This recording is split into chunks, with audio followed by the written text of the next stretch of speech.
Selamat siang, jumpa lagi dengan Denok Ayu Novel. Bagaimana kabar sobat semua? Sebelum kita mulai cerita ini, ayo kita subscribe, like, komen, share dan nyalakan loncengnya untuk mendapatkan notifikasi terbaru ketika Mimin mengupload video barunya.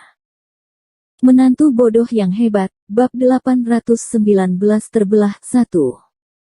Keadaan Dimas Wu sangat berbahaya. Sekali cahaya keemasan di dahinya hancur, ia akan langsung mati. Sylvia Bai melihat krisis Dimas Wu. Kimbo Situ dan sesepuh lainnya juga melihatnya. Dimas Wu dipaksa mundur oleh Argo Feng dan Argus Feng. Mereka sangat menanti-nanti kematian Dimas Wu. Penonton lain juga penuh dengan cahaya dan kegembiraan. Dimas Wu terlalu lama sombong, dan sekarang aku akhirnya melihatnya frustrasi. Hati semua orang tergerak dan semangat mereka juga terangkat. Semua orang tajam dan energi melihat adegan pertempuran. Dimas Wu mundur dengan mantap. Meski kekuatan tinjunya super kuat, dan energi sihir yang mengepul juga melonjak dan memberkatinya, ia tetap kesulitan menghadapinya. Badai berdarah Argus Feng memiliki kekuatan serangan yang kuat dan air yang menetes. Kekuatan pertahanan dan badai darah yang berputar-putar sangat melindungi Argus Feng. Setiap serangan Dimas Wu akhirnya tidak bisa lepas dari takdir terserap badai darah, dan badai darah terus mengejar serangan Dimas Wu, menyebabkan Dimas Wu terus mundur. Dan panah pikiran Argo Feng juga terus-menerus menyerang alis Dimas Wu. Perisai cahaya keemasan Dimas Wu sudah menunjukkan tanda-tanda gemetar.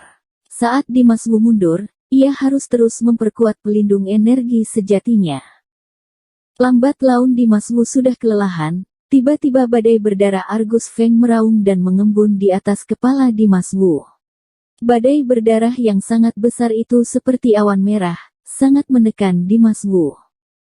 Di awan merah tebal, Argus Feng menemukan jejak telapak tangan darah dan menamparkan kepala Dimas Wu. Telapak tangan berwarna darah ini penuh aura pembunuh yang menakutkan, dengan kekuatan yang agung, dan bahkan lebih kuat, membuat Dimas Wu tak terelakkan. Dalam sekejap Dimas Wu berhenti meninju, tangan kanannya tiba-tiba menjadi telapak tangan dibombardir ke atas, dan di saat yang sama ia berteriak, Devil's Palm.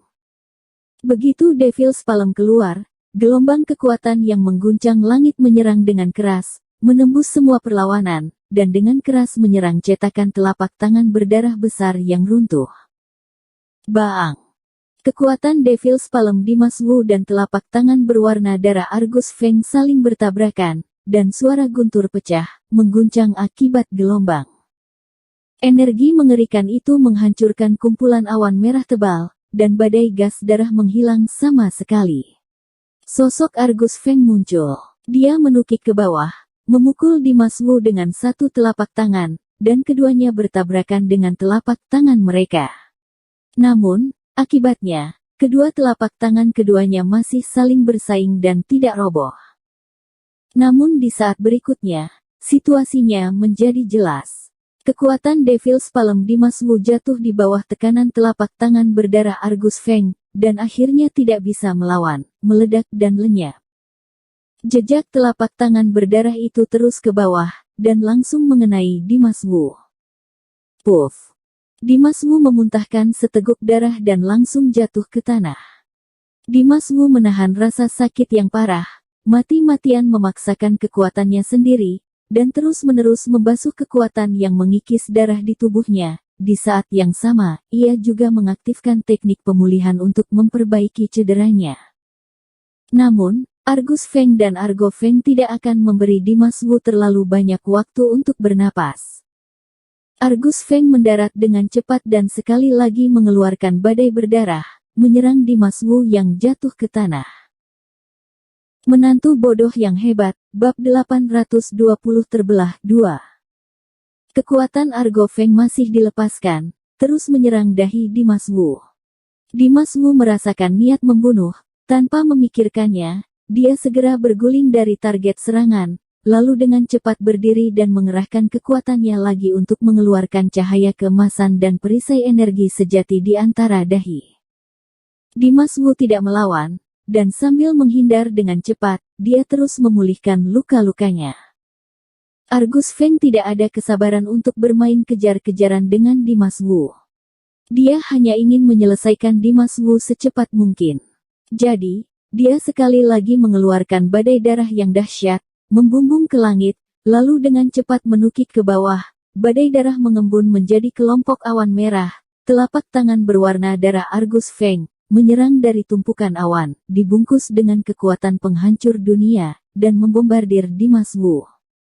Telapak tangannya besar sekali, Dimas Wu tidak bisa mengelak, dan dia langsung terserang. Puff!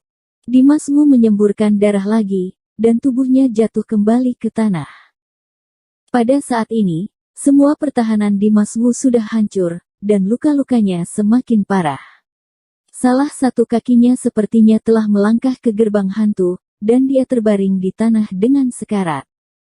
Melihat ini, ketegangan Sylvia Bai semakin meningkat, sementara Kimbo Situ dan yang lainnya sangat senang dan bersemangat. Dimas Wu, ajalmu sudah tiba. Argus Feng yang masih menukik ke bawah tiba-tiba berteriak, dan menyerang dengan sangat dahsyat. Dimas Wu berbaring telentang di tanah, dan ekspresinya tiba-tiba menjadi tenang. Dia membuka matanya gelap, dingin, merahnya badai darah terpantul di matanya. Merahnya yang menyilaukan, menstimulasi urat saraf Dimas Wu. Dalam sekejap, Dimas Wu, dengan kilatan cahaya di matanya, cahaya terang di otaknya muncul, seolah-olah itu langsung terbuka. Dia mengabaikan rasa sakit yang parah dan berdiri. Namun, begitu dia berdiri, serapgan Argus Feng sudah menyelimuti Dimas Wu. Saat itu, Dimas Wu tiba-tiba melepaskan energi sihir yang mengerikan. Energi sihir hitam, membentuk putaran kecil di sekujur tubuhnya. Dan kelompok awan merah tempat Argus Feng jatuh, setelah menutupi Dimas Wu, berubah menjadi badai berdarah. Argus Feng sendiri jatuh kembali ke tanah, memacu badai berdarah yang berputar, membawa kekuatan penghancur yang merobek segalanya, dan menyapu Dimas Wu dari segala arah. Tubuh Dimas Wu berputar dengan kecepatan tinggi mengikuti putaran badai darah. Tubuhnya tersapu ke daging, tapi dia tidak melihat rasa sakit di wajahnya, juga tidak melihat ekspresinya. Panik.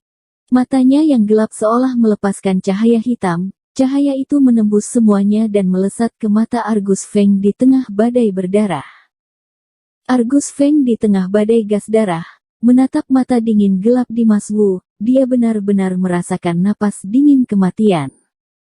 Pada saat ini, Dimas Wu menebas dengan telapak tangannya dan menebas ke kedalaman badai berdarah. Boom!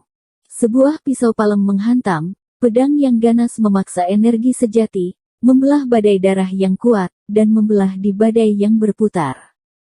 RGGH. Dalam sekejap, raungan kesakitan bergema di langit. Badai darah yang mengerikan secara bertahap menghilang, darah menyembur ke udara, dan tubuh Argus Feng muncul di hadapan semua orang. Pada saat ini, Argus Feng memiliki luka besar yang membelah seluruh tubuhnya, dan daging serta tulangnya berubah, meneteskan darah, tampak mengerikan. Dimas Wu sengaja menempatkan dirinya dalam badai berdarah Argus Feng, membelah badai berdarah dari dalam keluar, dan langsung menghantam Argus Feng. Inilah strategi Dimas Wu. Setelah melukai Argus Feng dengan parah, Dimas Wu tidak berniat untuk berhenti sampai di situ. Saat bergerak, ia melintas di depan Argus Feng, lalu mengubah telapak tangannya menjadi pisau lagi, menyerang luka besar di tubuh Argus Feng. Sesursh. Dengan telapak tangan pisau, tubuh Argus Feng benar-benar terbelah. Bersambung. Terima kasih kepada kalian yang telah menonton video ini. Jangan lupa tekan tombol subscribe-nya dan nyalakan notifikasinya untuk mendapatkan video-video seru lainnya dari Denok Ayu Novel.